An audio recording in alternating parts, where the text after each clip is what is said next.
Hello, everyone. Thank you so much for joining us. I am Taryn Lamp, and this is Mastering Your Anxiety. We're going to give it a couple of minutes here to get started. We have the great Dr. Obari Cartman on the line, as well as Dr. Nicole Anderson. So thank you all for joining us in Mastering Our Anxiety. We're going to share a little bit about our journeys and a little bit about mastering our anxiety. And then we're going to talk to our panelists to see how we ourselves should and are honoring Mental Health Month. In particular, we're going to talk about anxiety and how it affects us all. So give it a couple more minutes. I see participants are still coming in. So again, thank you so much for joining us.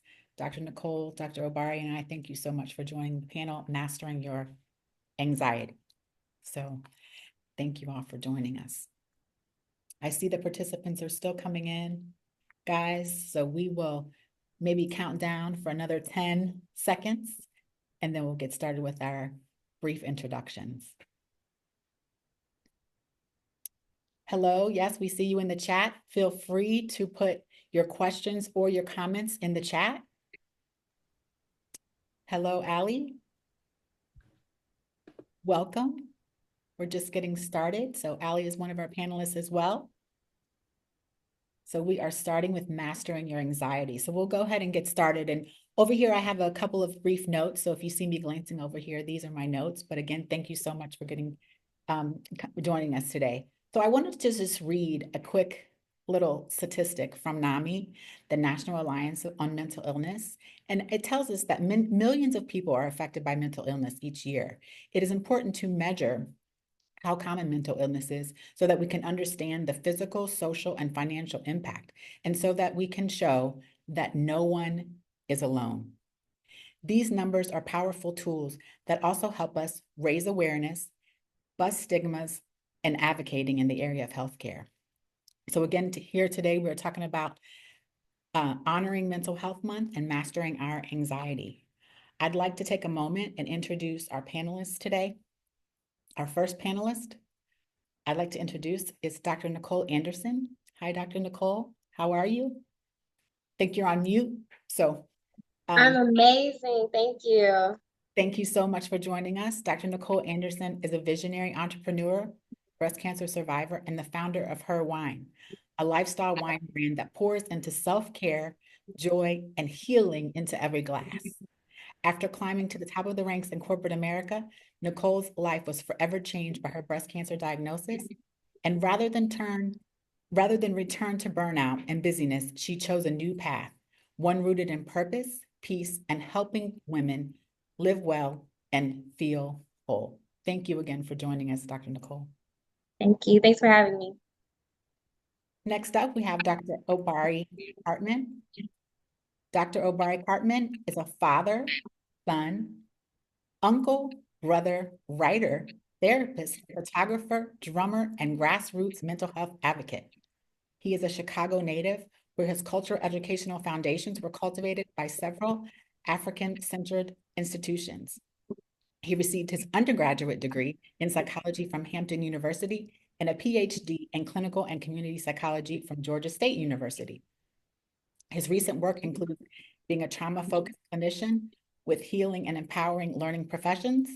Dr. Cartman has served as a professor of psychology at Georgia State University and Carruthers Center for the Inner City Studies at Northeastern University. Dr. Obari Cartman, thank you so much for joining us today. We appreciate it. Thank you for having me. And then we have Allie Levine. Allie, am I saying Levine correctly? Levine, but you're Levine. good. Allie Levine. Allie Levine is a God-centered, trauma-informed breath coach who gently guides women back to wholeness through faith-based led teaching, the sacred pause, and mindful connection of mind, body, and spirit. She creates safe spaces for women to release stored trauma, find clarity, and encounter deep peace in God's presence. Allie, thank you so much for joining us today. Thanks so much for having me. Honored to be here. So I truly appreciate, again, everybody joining us today. Please make sure if you have any questions, feel free to put them in the chat. If you have any comments, feel free to put them in the chat. We do have someone monitoring our chat, so we will take a look at those questions and comments shortly. Let me make sure too. I'm making sure everybody can make sure we can get into the chat. Yes, okay, perfect. I think send chat to everyone. We'll do that there. Okay. Let's get started. So I'd like to just kind of the format of today, we're going to put a couple of questions out there. We're going to let our panelists answer them, give their thoughts on them. And again, if you have any questions for us, please do so. And then we're going to leave a little bit of time for those questions and answers today. So I'd like to get started. I have a few questions that I have written down. So this is for all of our panelists, okay? We're talking about, obviously, like I said, mastering your anxiety and honoring Mental Health Month. So to all of you, I would like to ask, tell us why mental health matters to you and how your work addresses the crucial elements of mastering our anxiety. I too have anxiety, so I'm very interested in learning what you all have here to say about how I and others can master our anxiety. Dr. Nicole, tell us what mental health means to you, why mental health matters to you, and how your work addresses mastering our anxiety. Yes. Well, first, I just want to say thank you for having me again. I'm really excited to have this conversation. So, mental health is really important to me because I have been on the other side of the results of a lack of a management of mental health, of stress, of depression, of anxiety. For me, like many people, I was a high achieving person. So I'm always, in corporate America, was going after, all of the levels, right? Going up the career chain. And I remember being in the office and having an aha moment where me and some of my colleagues were comparing our stresses. Who got there the earliest, who stayed the latest, who had the most stressful day. And we started to normalize this in our lives. And for me, the mismanagement of that led me to that stage 2 breast cancer diagnosis at 31. And so I really had to intentionally work on prioritizing acknowledging that I was dealing with these mental health issues because my breast cancer diagnosis did not come from genetics or family history. It was stress induced.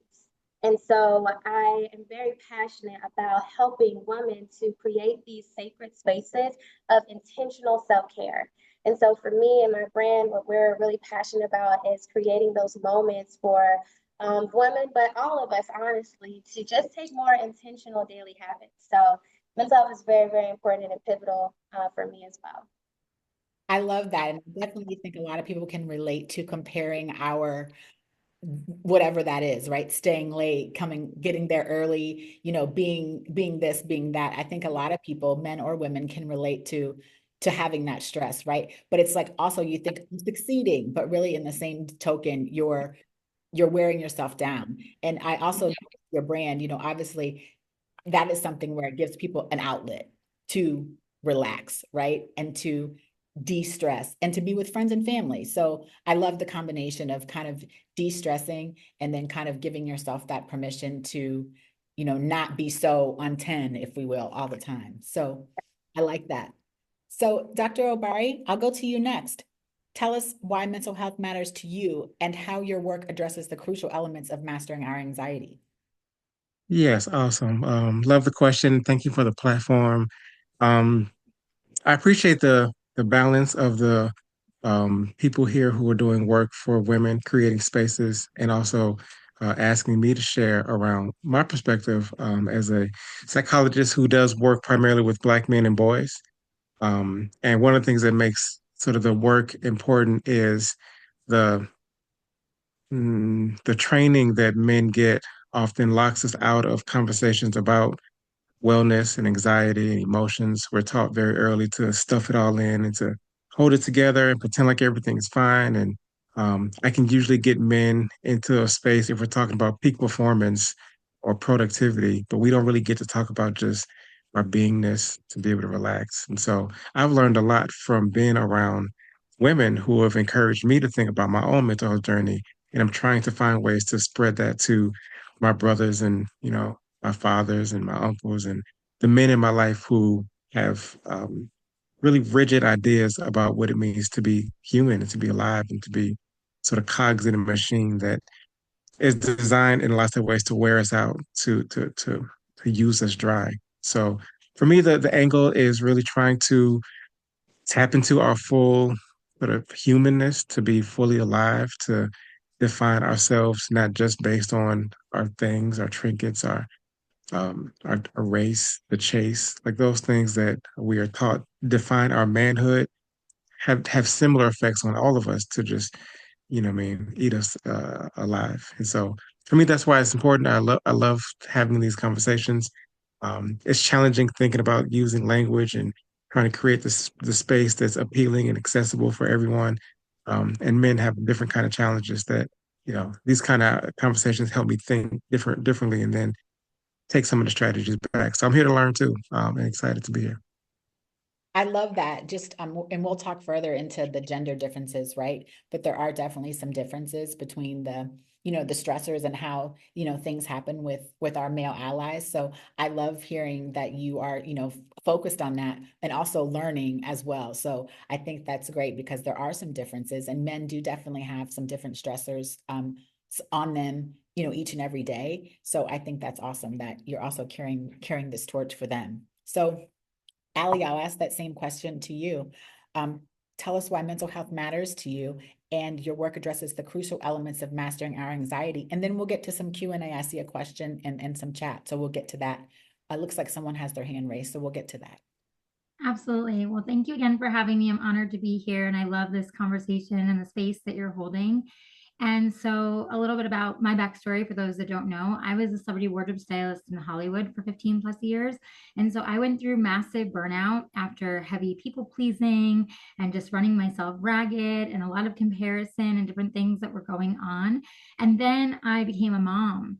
And I went through heavy postpartum depression and anxiety and even a bit of rage after that. And so I think, whatever part of our lives we're in, we deal with anxiety. There's so much noise in the world. There's so much noise around us. We're constantly checking off the to-do list. We're in people pleasing mode. We're in comparison mode. And we're not coming back to our center of like who we truly are as incredible beings. And I think it's really easy to get caught up in the noise. I know I did, and there's no shame and judgment around that. I think landing into a safe space and knowing that we're meant to feel, something I say to my clients all the time is we have to feel in order to heal. And I think we've done such a disservice, whether we've meant to or not, in society of like teaching this like pushing through method, whether it's climbing the corporate ladder, whether it's men feeling like they can't fully express themselves because it's too much to express themselves, or women feeling like they have to hide because they can't be fully themselves. Like there's so many different levels, right? But it all comes down to the same thing, which is that when you are suppressing, you're creating depression because you're no longer expressing, right? And so you become so concaved and stuck, and you forget who you are as this incredible being. And obviously I'm very faith-based, so I believe, as a being of God, like we are so incredible. We have so much to us that we don't even realize, and we knock that all down because we're so in the noise. So it's so important to me, no matter where we are in our journey, whether you are a new mom, you are stepping into a new career, you're coming out of burnout, you're a man who's not understanding how to actually be in touch with their feelings, that we understand at a very basic level, we have to feel in order to heal.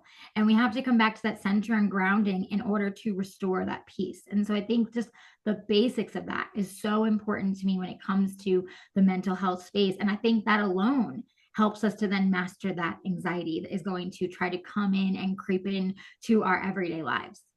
I love that you have to feel to heal. So we have Thank to, you. right? We have to go through it. And I think we all have a common theme. So, of addressing this burnout, addressing this topic. So I see some chat. We'll get to the chat. Let's get to the chat and the questions. So thank you, Amy. I have worked as a behaviorist. Mental health is not only my struggle, but my profession. As someone who has BPD, I struggle with anxiety each and every day. So thank you, Amy, for your comment.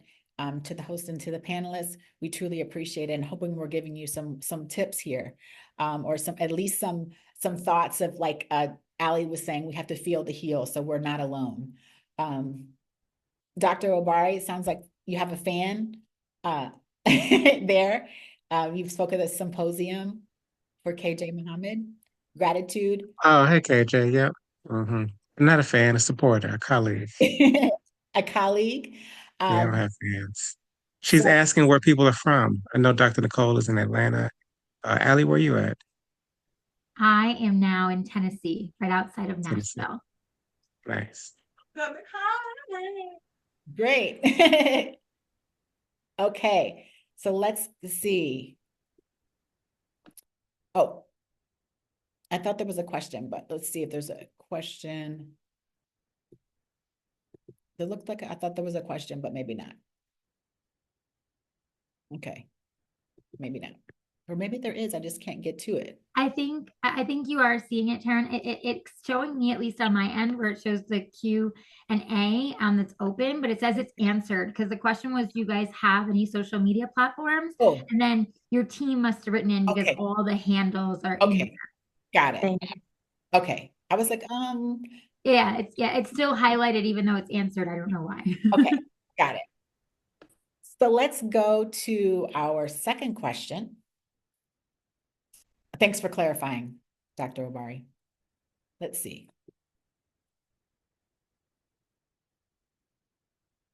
The question is, Dr. Obari, with BPD, have you ever learned or practiced DPT? I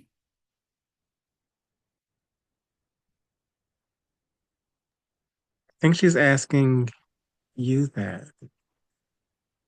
Have you ever practiced DBT to help with your bipolars? She's asking I someone. have not. What is BPD? Bipolar disorder? Yes. Have I ever? I have anxiety. So with my anxiety, is the question, have you ever learned to practice DBT? Borderline personality disorder. Okay. Borderline personality disorder. So I don't know that I have that, but I know that I practice therapy for my anxiety. Definitely I stay in therapy. I am a huge proponent of therapy. I've And been, DBT is dialectical behavioral therapy specifically. So okay, someone's asking about that. tell me more about that because I'm learning too. So tell me more about that. Dr. Obari. It's sort of a lot of the mindfulness techniques comes out of that philosophy. It's sort of a bilateral sort of mind body practice where you get in touch. There's a lot of breathing exercises. So it's a whole philosophy and there's techniques within it. Well, I definitely will say I'm a big proponent of therapy. I stay in it. Hmm. And I'm also a big proponent of mindfulness. So I do Yeah. believe that is important. And I'm learning to practice that more. I think it's been definitely hard as we've all talked about different things going on in our lives and this rat race of, what we call life.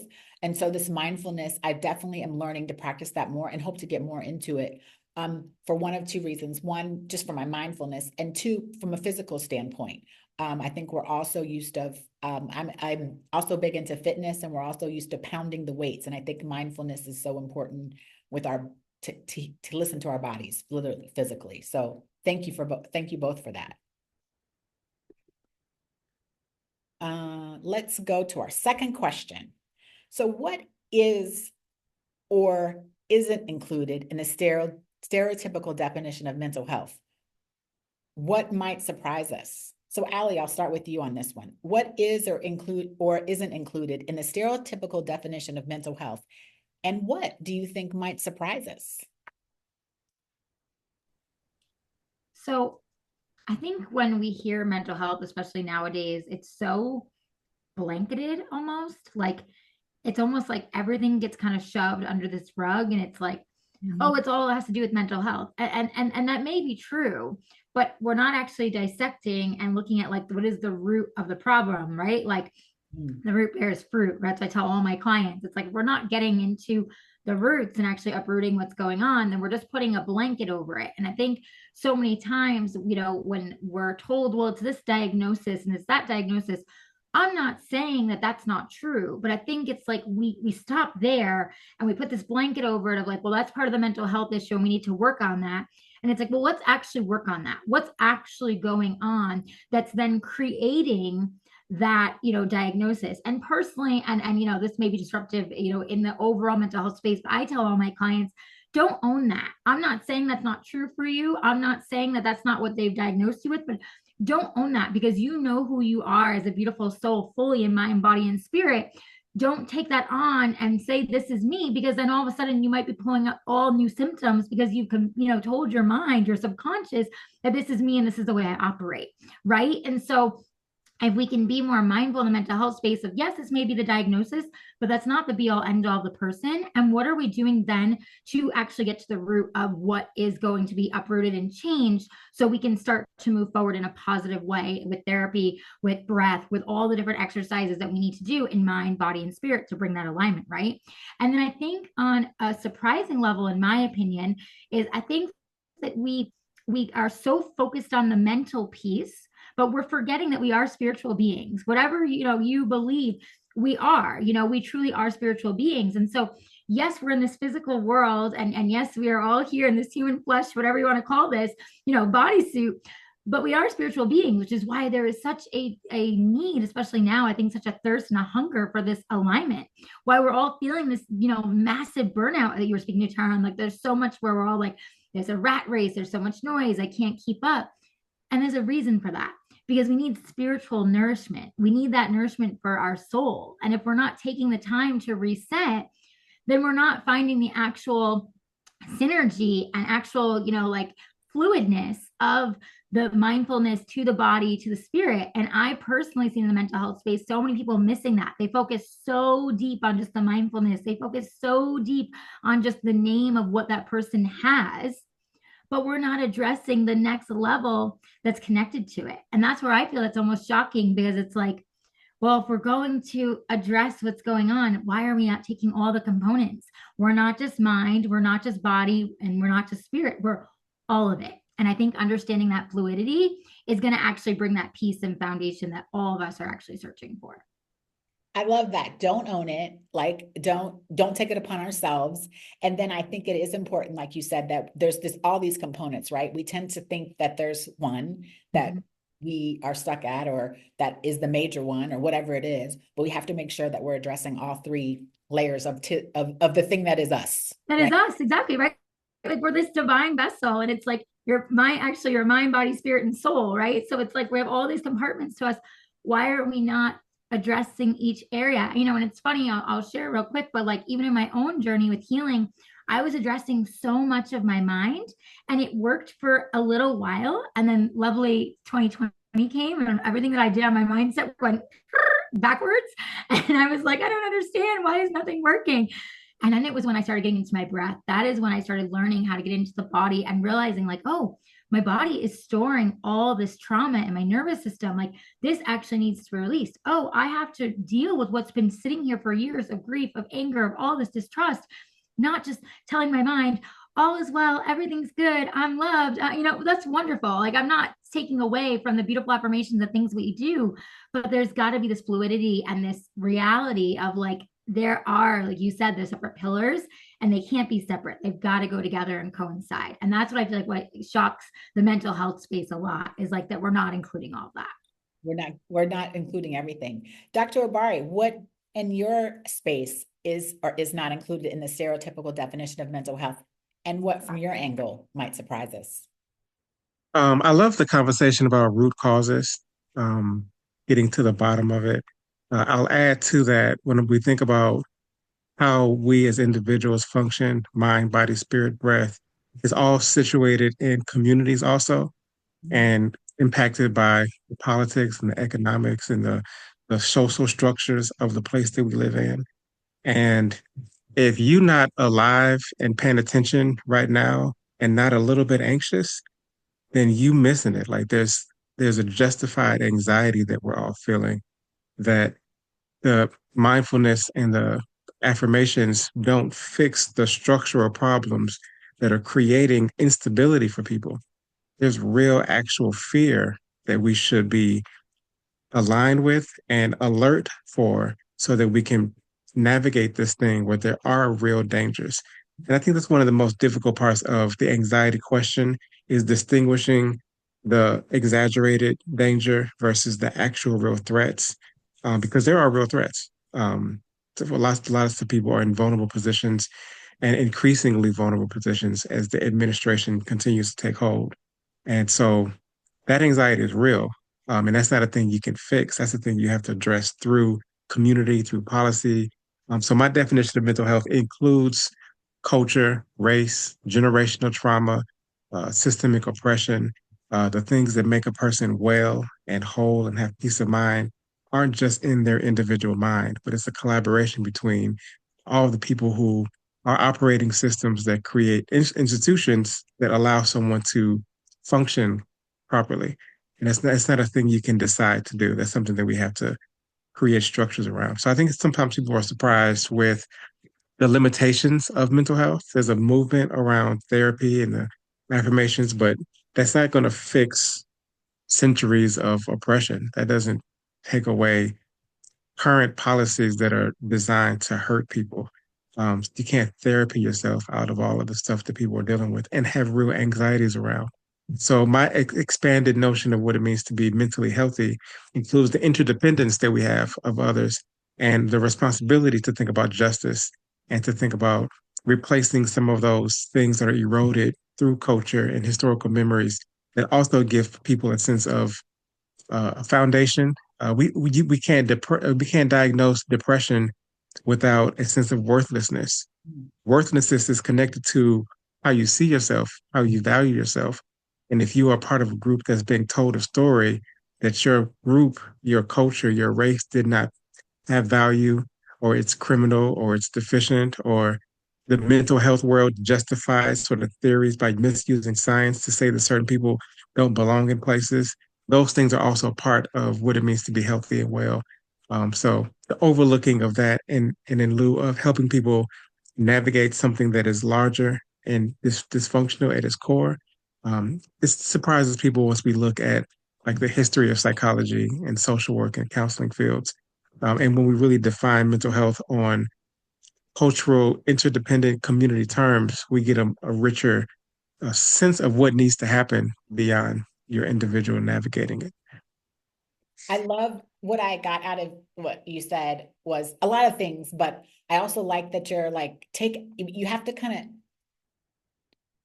take action, if you will. Like you said, I like the structural component you said. It's really good. All the, a lot of the things are really great and warm and fuzzy, right? But we have to Mhm. take action. We have to put some structure in place. We have to take actual steps. So in combination with the feel and you can heal thing, we have to actually Mhm, mhm. go through them and then take what I hear you saying, Dr. Abari, is put some structure to it and do something about it, right? We Yeah. can't just live in it, right? Mhm, mhm. Do something about it. So I like that.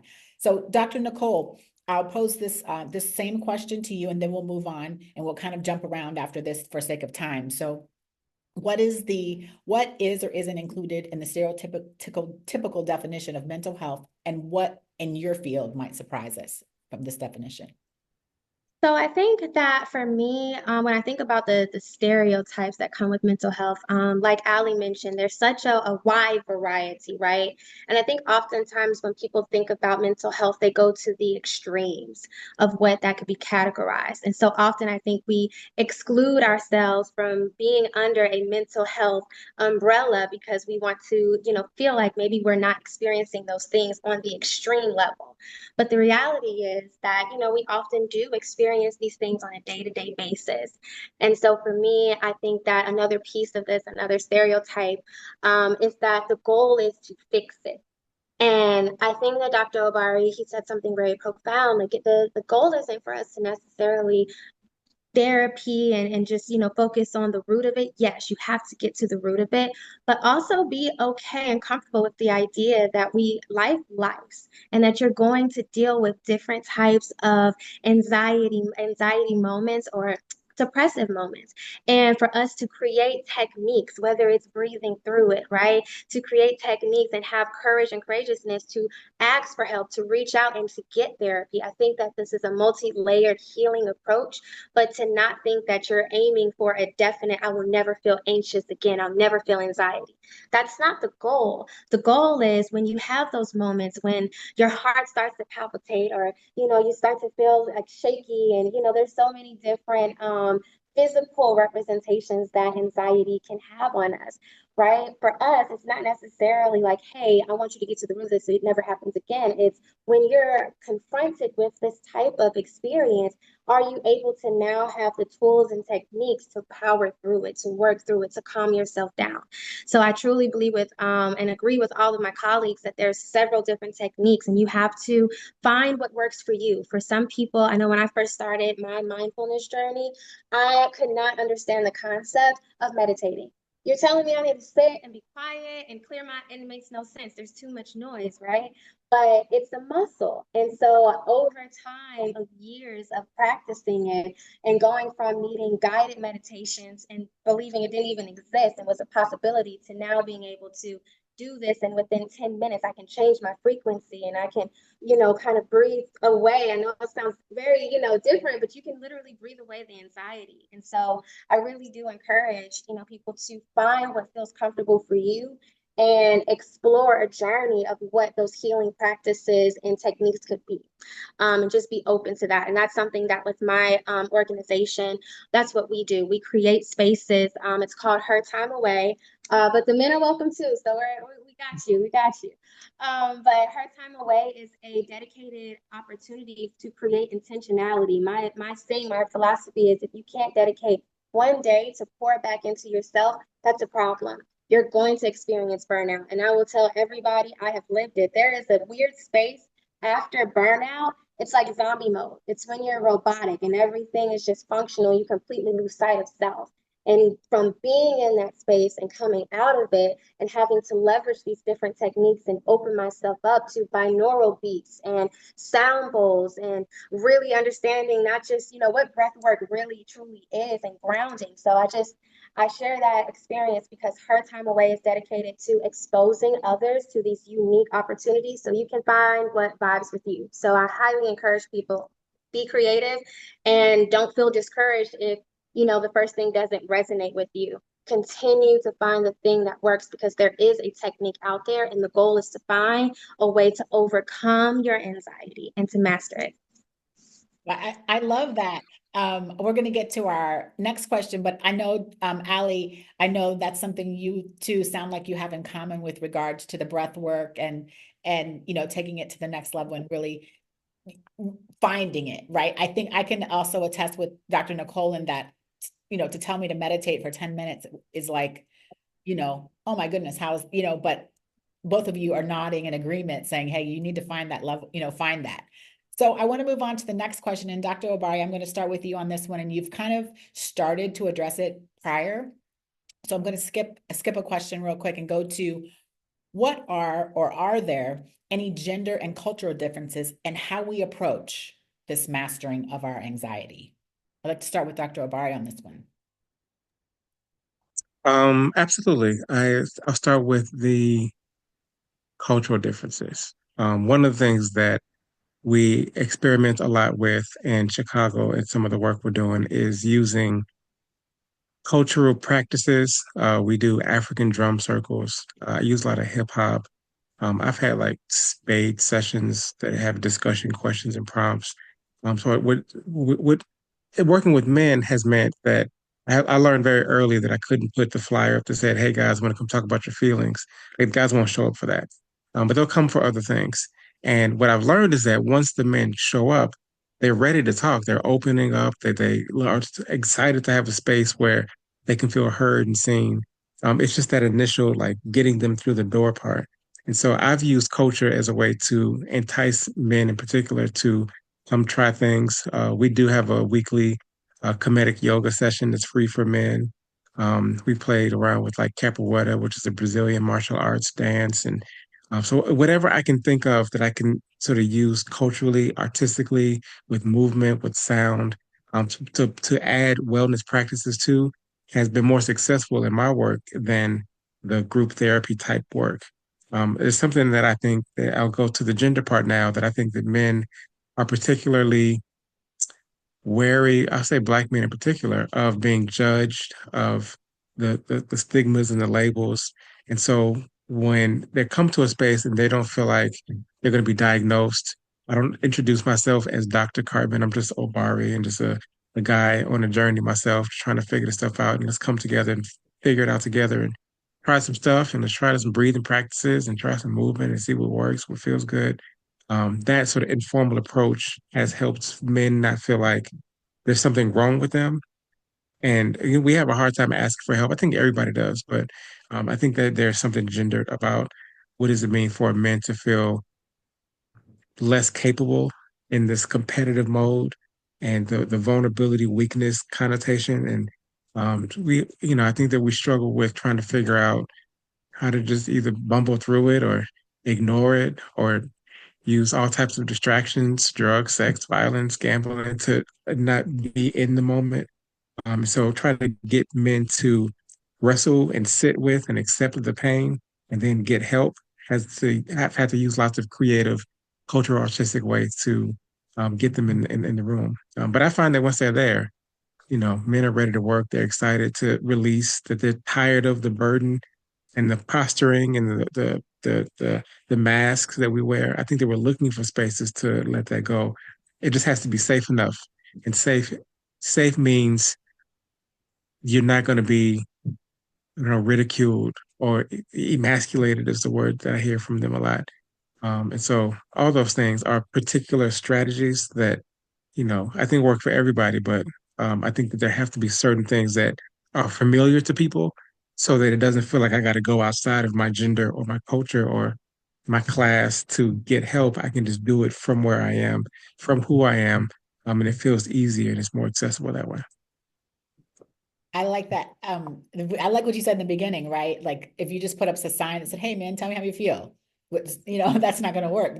I love the ways that you're getting to them, if you will, right? You are, you always hear meet people where they are.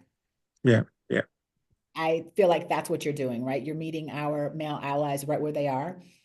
And so once you meet them there, they're there, right? Mm-hmm, And they're mm-hmm, there, mm-hmm. in the way that men are there, you know. Yeah. And sometimes I do think as, as women, I just speak from my spouse, right? Thinking about it. And I'm like, yeah, you're right. When I'm like, hey, how do you feel about that? He's like, feel fine, Yeah, yeah, yeah, great, yeah.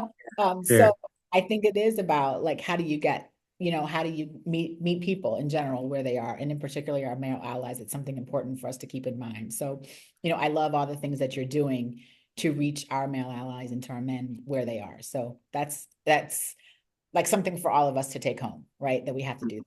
Allie, I'll go to you for this one as well, and then Dr. Nicole, I'll come to you as well, since both of you look at, women in these particular areas. So how, from your perspective, are gender and cultural differences, and how are there, and what are they, if there are gender and cultural differences in how we approach mastering our anxiety? Yeah, I love what Dr. Obari said, and I agree. I think men are a lot more, I mean, same with my own husband, they're more wanting to stay holding and, don't want to allow their emotions to surface. And, I see it with my husband all the time. I do, breath activations with him and help him move through. And he's over the years become more open to doing that because I'm his wife and I've kind of, slowly integrated into his world. And he will release his emotions easier after he's done that. But I think it's very vulnerable for men. I have to agree with Dr. Obari. And then on the other hand, I think that they're also, for women, especially mothers, there's a deep vulnerability that happens because I know I can only speak from my experience from other moms I've worked with as well. You feel like you lose yourself when you became a mom. Most women do. I don't want to say all women. Some women have no problem, but a lot of women, I think if you had these conversations, would tell you, I lost a piece of myself. I lost all of myself when I had my child or I had my children, because we give so much to them, and a lot of our lives change, and the way we, move through our everyday. And I know for me, I just couldn't find a balance. I couldn't find a way to come back to Allie and handle Allie's emotions, but then also handle my children's emotions. And, I think that's a whole nother deeper layer in, the actual like mother space is like, we're not just dealing with what are you going through and how are you feeling safe to express yourself, but then how are you then relating that to your children, right? Because you want your children to be regulated in a healthy space. When I teach with my mother clients, I tell them like when you regulate, you co-regulate your household. So it's even more important than just your own self that you are co-regulating, your home and, your sacred space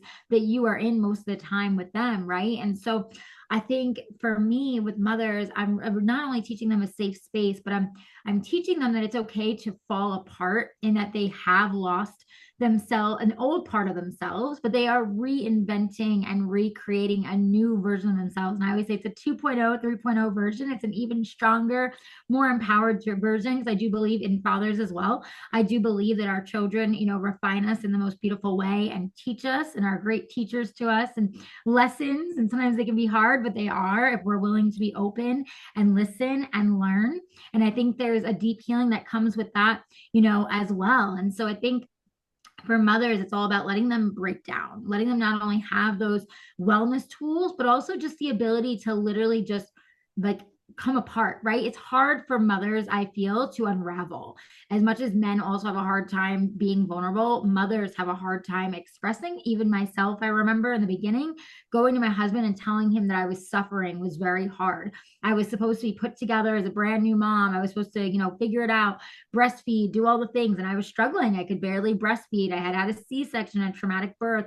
I didn't feel like myself. I was anxious all the time. I was crying all the time in front of the mirror. Every time the baby woke up, I was crying, So, and I'm trying to pretend like I have this mask on, I have it all together, but I didn't at all. I was losing it, and I didn't know how to go to my husband, even though he's so supportive, and say, I'm falling apart. So I'd really try to create that space for mothers to say, you can come here and come fall apart. And it's not just about the breath, but it's about this true sacredness of like community of like, we can all fall apart together and we can rebuild together and create that foundation and the more empowered and inspired version of ourselves that we're going to be rebuilding here. So I feel like that's a really, something I'm very passionate about and something I really try to teach and preach when it comes to the motherhood space. I love that. I am actually a TEDx speaker. And so my TEDx talk was on anxiety, and my TEDx talk was entitled, Who Checks on the Strong People? And I think that what that meant for me, I am not a mother, but I am like the one that got out of the house. I'm the oldest, I'm the this, I'm the that kind of. And I feel like there was a lot of this on me, right? And I always say, who kept me strong? That's one of the things that I had to work through a lot of the practices we're talking about today is where can I fall? And that's what I hear you say, different space. Of course, you're speaking to motherhood, but who catches me when I fall? No, I love that. They opportunity to fall. Who checks on the strong people? And do we check on those people who say, yeah, it's okay, when inside we're crumbling, So I like what you're saying. Dr. Nicole, I'll go to you for this question. Again, are there any, and what are they, gender and cultural differences in how you and your space approach anxiety, mastering our anxiety?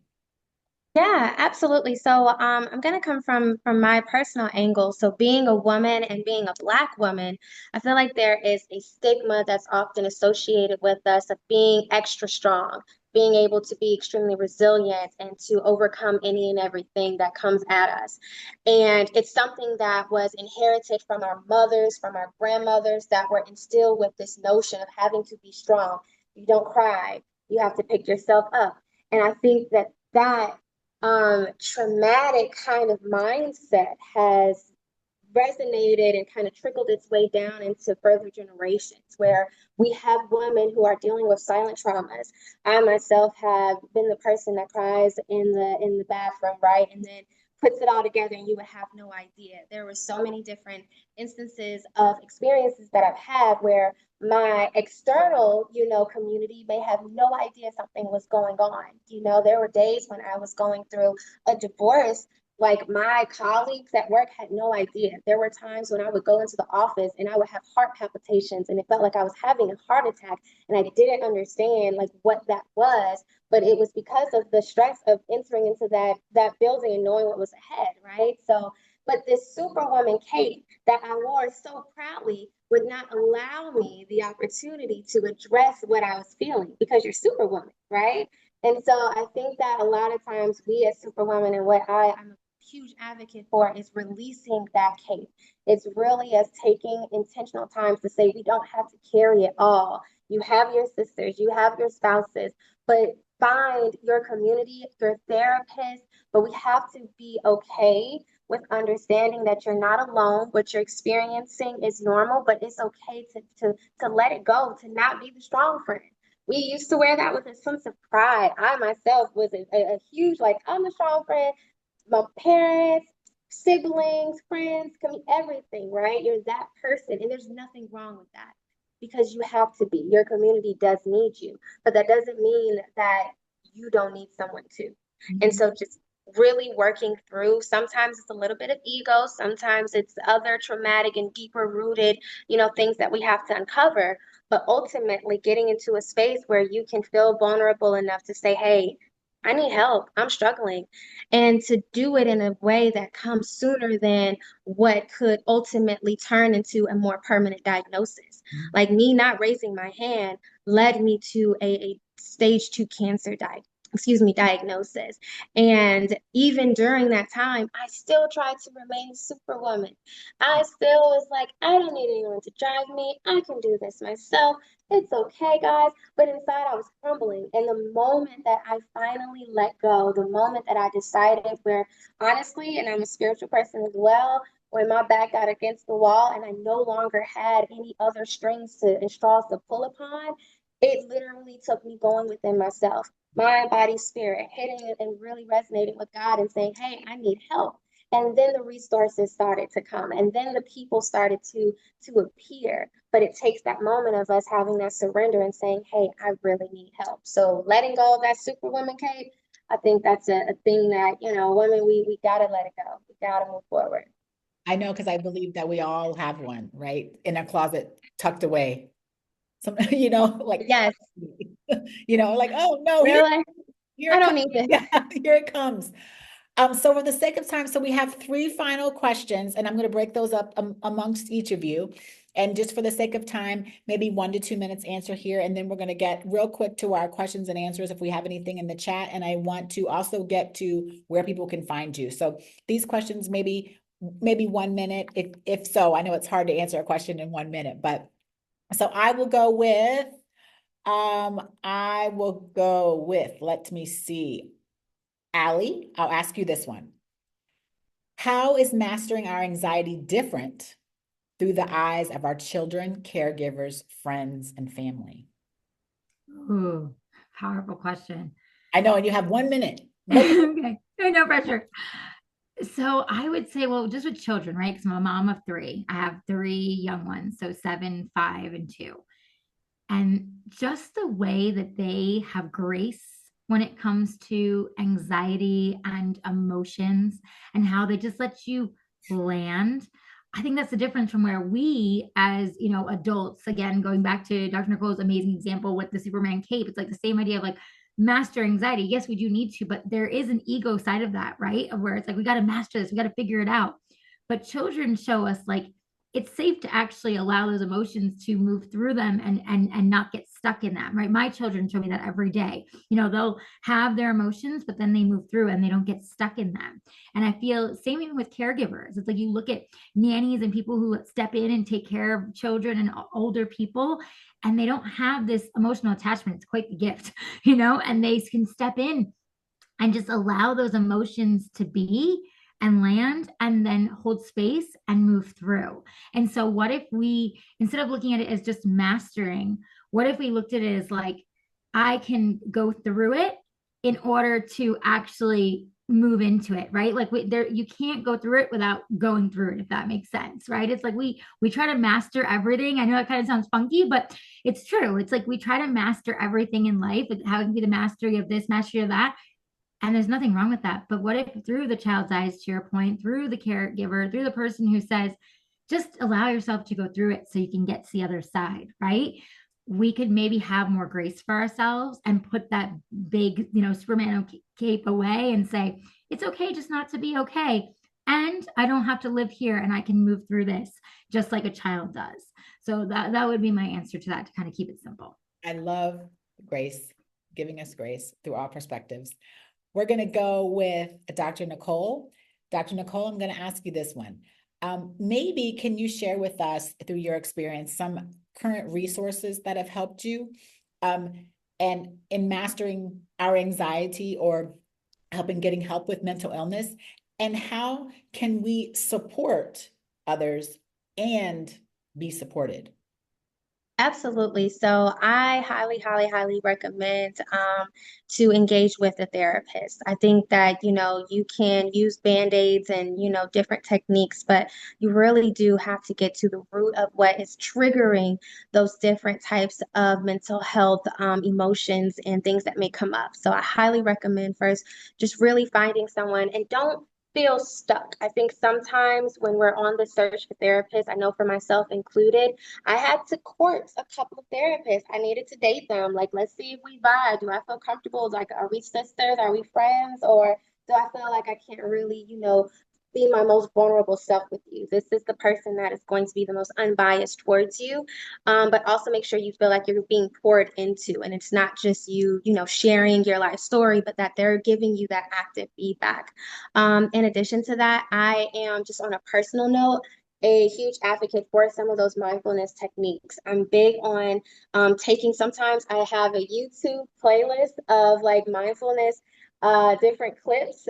Some of them are like, I literally have one that's like a 5 minute anxiety. Sometimes I have to just like, okay, let me listen to this for 5 minutes and just calm myself down. A lot of people, when we work from home, I was really big on just like taking a moment to just create a different space for yourself. Mental health, especially for those in the corporate space, a lot of times we merge our lives into both of them. Create that separate spaces so that you can have that sacredness there. And yeah, those would probably be my biggest resources. I love that. And I think I'm sure you've probably looked at this, but I love the whole pour into yourself with your wine. There's gotta Yeah. I don't know.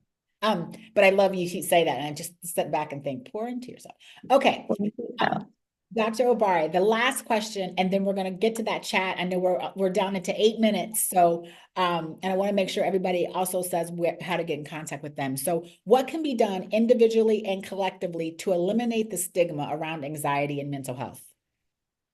I think these conversations are a part of it for sure. I think that what I keep hearing over and over again are even us on the panel talking about how we had to go sneak in the closet and cry and then come out and put the mask back on. And what happens when people are scrolling and then they see people at work or at play, and without these conversations, it just seems like everybody's got to figure it out but me. And the truth is, no one does. And we're all suffering and we all have moments where the ups and downs, but no one's honest about it. So then you feel like you're crazy. Like that's what makes people feel crazy. So that everybody's got this, and people going on vacations and they're going to see Beyonce, and like I'm just still struggling, just trying to figure out how to stay afloat. But if we were more honest, and if everyone was saying, "I am successful and I am grateful, and I've had some really tough times. I love my children, and being a mother is really difficult. I lost myself in that." Just those honest conversations. We call it vulnerable, but I think it's just being honest. I think it's just we were just more honest and to say there's a both and about what it means to be put together. That sometimes you got to fall apart first, and it's not. And you don't ever get to a point. Dr. Nicole spoke to it earlier. You don't get to a point where it's fixed and it's done. We're just always evolving. There's always new things to unravel us to have to put back together. And we spend so much time, I think, pretending like that's not true, that it does the disservice to everyone around us, particularly the young people who are watching us, to say that, no, this is normal. This is life. This is the ups and downs are a part of it. No one's got to figure it out. Um, Capitalism requires that we have to pretend like we do so that we can sell an expertise that's not really real. The truth is that we are on a journey. And so I think the solution is honesty, honest conversations, open spaces, um, I think social media is allowing some of that and also not at the same time. So it's a weird space where you get to see the celebrities, and some of them are using their platform to demystify the fame and the fortune and the money, and you get to see their real lives, and you get to realize that that doesn't fix the problems, but that everyone is human, that we all going through it. So I think the more we do this, the more people are honest about what they're experiencing for real. I think that people will see everyone and have a level of grace, compassion. We could assume that even if I ask somebody if they're doing well and they say, no, I'm fine, the more we talk about it, the more in my mind I can think, well, there's probably something more to it. I'll let it go now, but we could, if we moved with the assumption that everyone is going through something that we don't know nothing about, I think we would be kinder. And I think it would give us permission to be more honest with ourselves and with others. I love it. Well, hopefully there's more of these in the future. Hopefully there's more of these with us in the future. And I always like to quote, rest in peace, Prince, dearly beloved, we are gathered here today to get through this thing called life, right? Like that's what we're doing. So let's take a look. We got 5 minutes. Take a look at the chat real quick to see if there's any questions or comments. We've got some people saying, Allie was, you can absolutely heal. You're never alone. This is order doesn't define you. You can and will overcome if you believe and find the tools to assist you. We've got some hearts. Oh my goodness. I love all of this. It is important, an innate need for a community and really finding your tribe that gives you permission to be vulnerable. Thanks for the last minute opening for the tickets. So we had I think it was like sold out and then we had the last minute open for the tickets. So glad we were able to do that for that attendee. I love Yoga Nidra. It is so calming, relaxing. I've used the program called Mind Yeti to help young children and calm them down after lunch. They come in all worked up and the Mind Yeti was helpful in calming them down. We got such a wonderful webinar. So thank you all for joining us. Let me make sure I got everybody on here. I also want to real quick in our last 4 minutes, give each of our panelists an opportunity to share where we can find you and reach out to you on whatever platform that you would like to share with our attendees. So we'll start with Dr. Nicole. Where can everybody find you, Dr. Nicole?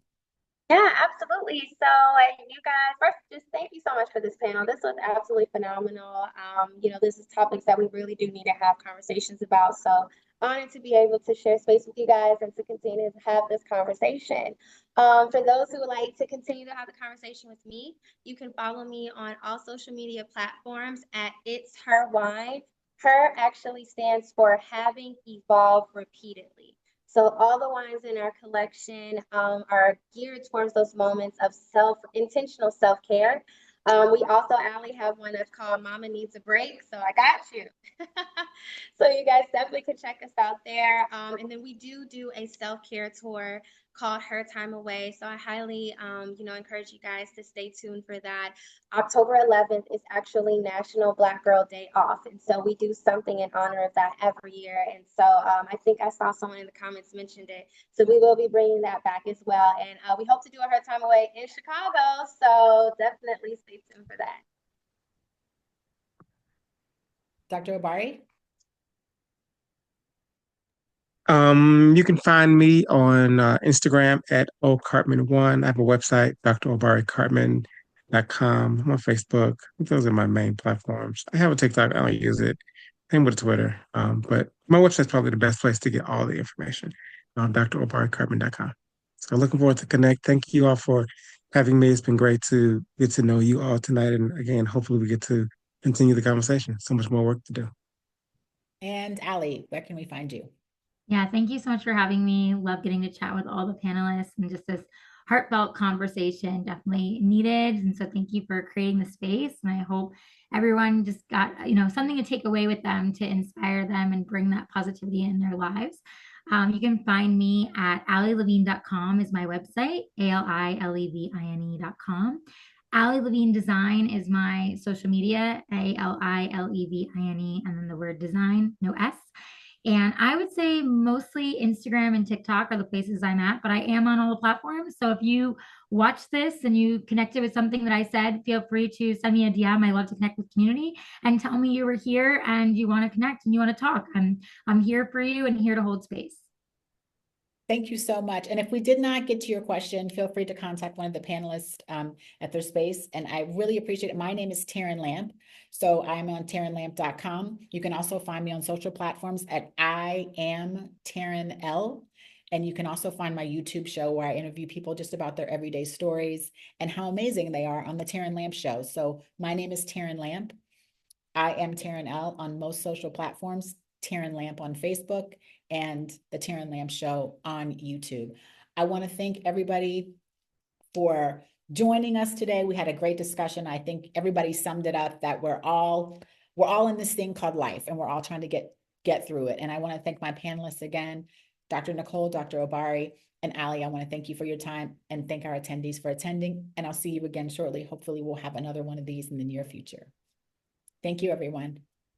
Thank you. Thank you so much.